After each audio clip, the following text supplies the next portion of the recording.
ek loop toe af en toe ek by die parkeerarea kom, het was nogal donker en spooky en ek sluit die kar oop en toe ek die kar oopsluit, toe sal 3 ouens van agteraf op my en die een druk 'n geweer teen my kop en hulle druk my so toe deur na die passasierskant toe.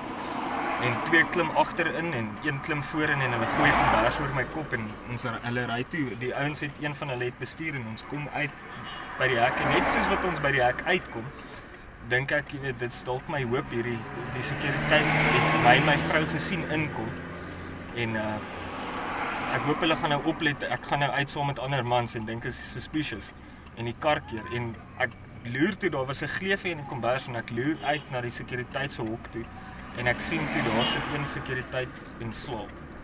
Ek het dit duidelik gesien want hy het so gesit, so gebuig en slaap. En ek dink ja, jy weet, daar gaan my kans in om nou gestop te word by die hek. Ek het gedink, jy weet, dis verby. Ek het aanvaar, ek gaan doodgemaak word.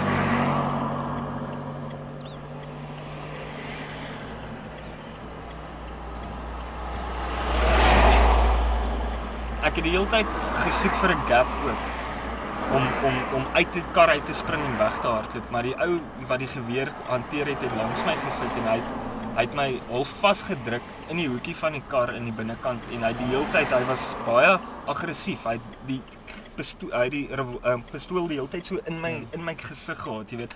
Elke nou en dan as hy begin praat het met die ouens hier voor het ek gedink, okay, nou kan ek dalk my kans vat, maar dan ek gedink net hy skiet hy my in die rug as ek draai weghardloop of hulle het ons trouringe gevat. My ring wou nie afkom nie. Toe sien ek die ou gaan om my vinger te byt. Toe sê ek vir hom, wag, ek kan hom afhaal en toe haal ek hom vir die ou af, jy weet.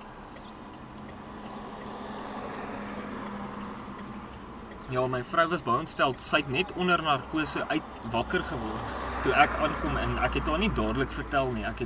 Maar sy kon sien iets was fout met my en sy het my aangehou vra, jy weet, wat gaan aan en ek het vir sy later vertel totdat ek haar eventually vertel het en ek kon sien dit het haar erg geskok, jy weet, met die stres van die operasie en nog die stres van ek wat gekaap was en alles goed wat weg is, jy weet, dit is nogal baie vir hom en ek kon sien dit het haar gepla.